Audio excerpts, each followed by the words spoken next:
Hello world! Today we are going to talk about what the great Ben Shapiro got wrong about the single-payer healthcare system. Thank you again for clicking on that clickbaity title. My name is Lianel, a hard sci-fi author.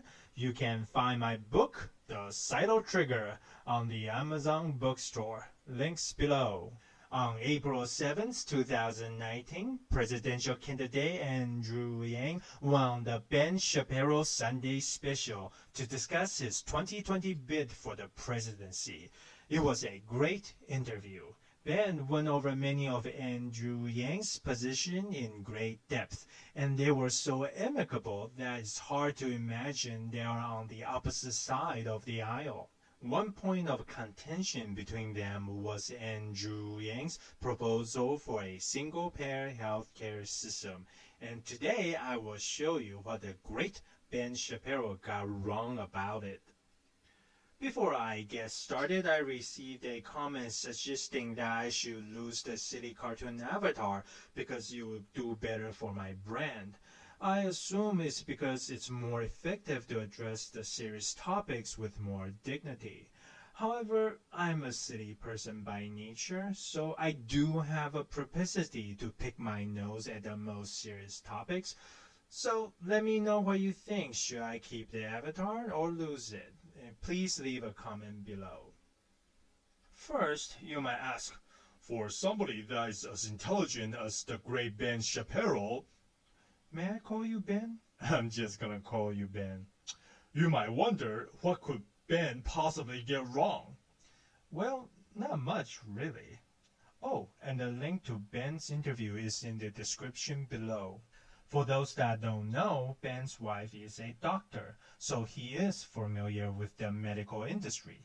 And because of that, he believes the single-payer system is unlikely to solve the current problem.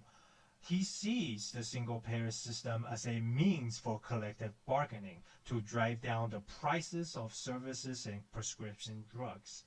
Although he didn't state this explicitly, I'm assuming that he believes the problem is not so much with the drug company price gouging the patients.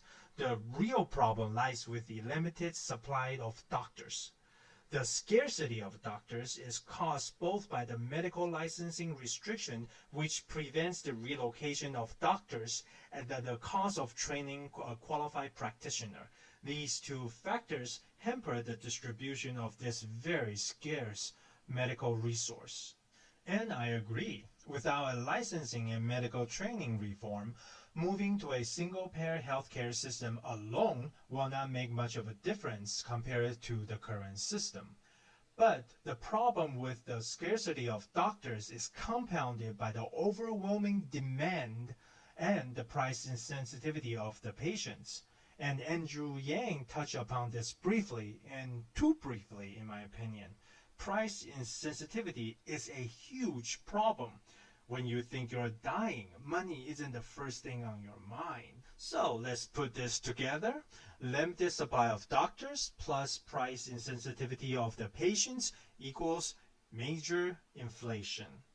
So how does a single-payer healthcare system solve this? It wouldn't solve it outright, but it's the first step to the solution. What do I mean by the first step?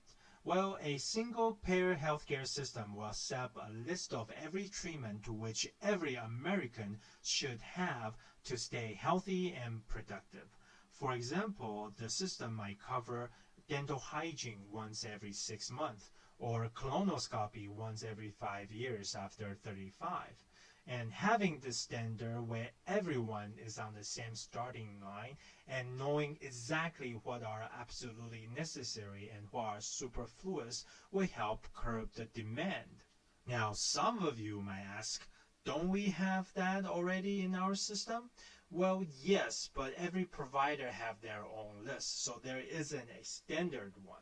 And it's very important to have a standard in the system to measure yourself against. Once we have a standard, we can negotiate prices with healthcare providers. And the point is not just to get the best price. Based on the bid price, we can also know which medical resources are more scarce than the others. And obviously, the more expensive it is, the more scarce. And by using the single-payer system, which is the biggest contract in USA, as leverage, healthcare providers would be quite honest with their costs. And this kind of information could help identify regions where there is a medical shortage or surplus and solve the problem of price opaqueness in the current system. And this data will also help the government to allocate medical and research resources to where it's most needed and put together a better long-term incentive plan to solve the healthcare providers shortage. Now, is there a better way to get this kind of data? Sure. In fact, some of these data is already out there somewhere. But I can bet you nothing is going to make healthcare provider as honest and as fast with their prices as a single-payer healthcare system. Now, should we abolish private healthcare? Never. There will be many new treatments and rare disease that could not be covered by the single-payer system, and this is where private healthcare coverage can pick up the slack. So, the single-payer healthcare system is just the first step on a long road to healthcare reform. And that's my rant. Thank you very much for listening. If you like this content, please subscribe or leave a message below. And that's all, world.